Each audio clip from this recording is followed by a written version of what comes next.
Halo semuanya, kami dari kelompok 3 kelas EPA akan menyajikan materi mengenai neoliberalisme dalam ekonomi politik internasional yang berkaitan dengan studi kasus pembebasan bea impor sapi Indonesia dan Australia. Let's check this out.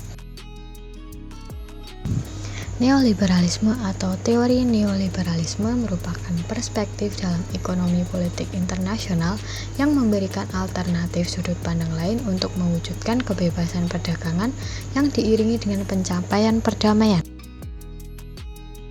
Sebelum menuju ke pembahasan mengenai studi kasus, kita perlu mengenal lebih dalam terlebih dahulu mengenai neoliberalisme. Teori neoliberalisme muncul pada tahun 1950 sampai 1990 sebagai wujud dari perkembangan teori liberalisme klasik. Adanya teori neoliberalisme menghadirkan aktor-aktor baru selain negara atau pemilik modal yang turut mendampingi kebebasan perdagangan. Contohnya seperti organisasi internasional dan hasil yang lain seperti perjanjian atau kesepakatan resmi di tingkat global. Neoliberalisme juga turut menjadi dasar untuk membuktikan suatu fenomena interaksi pada tingkat global yang tervalidasi secara sistematis dan terstruktur, khususnya di bidang ekonomi politik internasional. Ada pula tokoh-tokoh politik seperti Robert Owen Keohane dan Oran Young yang berkontribusi dalam teori neoliberalisme. Kemudian kita menuju ke pembahasan mengenai Free Trade Agreement atau perjanjian perdagangan bebas yang merupakan salah satu wujud dari pelaksanaan kegiatan ekonomi dan politik negara-negara yang didasari oleh teori neoliberalisme. Salah satu studi kasus yang dapat diangkat serta dapat menambah pemahaman mengenai neoliberalisme maupun FTA adalah pembebasan bea impor sapi Indonesia dan Australia. Selanjutnya, apa sih studi kasus dari Free Trade Agreement? Studi kasus terkait pelaksanaan Free Trade Agreement contohnya yaitu perdagangan bebas yang dilakukan oleh negara Indonesia dengan Australia. Pemerintah Indonesia dan Australia resmi menandatangani Indonesia-Australia Comprehensive Economic Partnership Agreement. Sejak 9 tahun lamanya, akhirnya perjanjian itu pertama kali dirumuskan di Jakarta. Perjanjian Indonesia-Australia Comprehensive Economic Partnership Agreement ditandatangani oleh Menteri Perdagangan Indonesia, yaitu Enggar Tiasto Lukita, dan Menteri Perdagangan Pariwisata dan Investasi Australia, yaitu Simon Birmingham.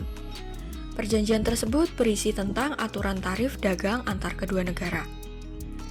Dapat dilihat pada data tersebut bahwa Indonesia masih bergantung pada Australia dalam hal pengadaan daging sapi dalam negeri. Badan Pusat Statistik atau BPS menunjukkan bahwa pada tahun 2017 Indonesia mengimpor daging sapi sekitar 160.000 ton, yang ternyata sebesar 53% dari daging sapi impor tersebut berasal dari Australia. Data dari Badan Pusat Statistik itu menjelaskan bahwa impor tadi dilakukan karena kebutuhan daging sapi nasional itu mencapai 784.000 ton. Namun, peternak lokal di Indonesia hanya mampu menghasilkan 532.000 ton daging saja. Pelaksanaan Free Trade Agreement antara Indonesia dan Australia membawa dampak yang cukup baik bagi kedua belah pihak negara. Bagi Indonesia menjadi mampu memenuhi permintaan daging sapi impor yang berasal dari Australia. Namun, akibat dari perjanjian ini akan berdampak kepada penyediaan daging Australia yang lebih banyak dibandingkan dari Indonesia. Dan tentunya harga daging impor lebih murah dibandingkan dengan harga lokal.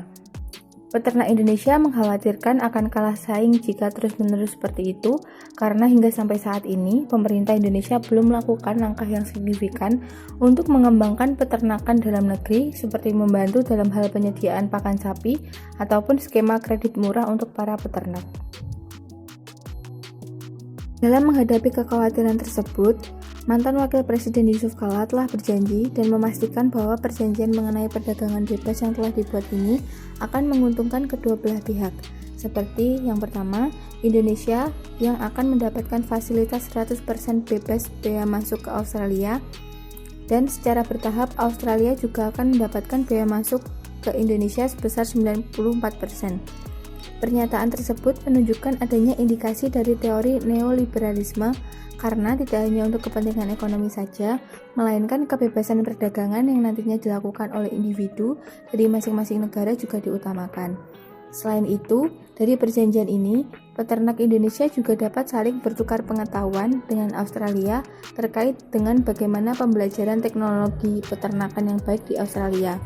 Terlihat dengan adanya perdagangan bebas ini, jika kerjasama yang strategis antara Australia dan Indonesia terrealisasi dengan baik, maka standar hidup dari masing-masing individu tiap negara juga akan meningkat, terutama para peternak sapi. Jadi, pada dasarnya FTA sendiri menjadi hal yang cukup mempermudah interaksi ekonomi antar negara dikarenakan berdasar pada teori neoliberalisme, di mana dalam pelaksanaannya turut juga melibatkan berbagai aktor lain selain negara dan pemilik modal seperti organisasi internasional maupun regional, sehingga transaksi ekonomi dapat berjalan lebih luas dan bebas sesuai dengan makna FTA, yaitu Perjanjian Perdagangan Bebas.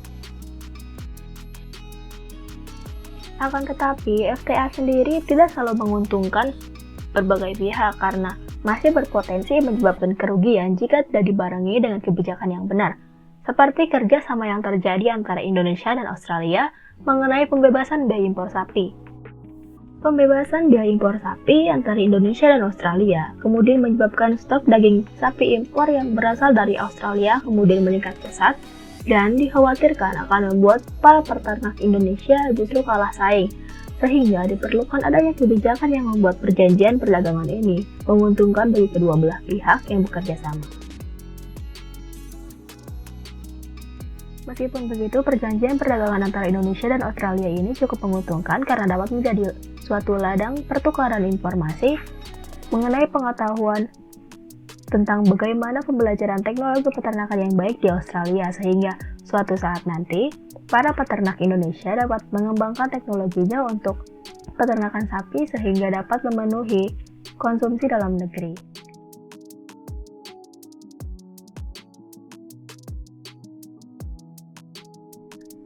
Mungkin sampai di sini saja apa yang kelompok 3 bisa sampaikan. Semoga apa yang kami paparkan tadi dapat memberikan manfaat dan pengetahuan baru mengenai ilmu hubungan internasional, khususnya yang terfokus pada bidang ekonomi dan politik internasional.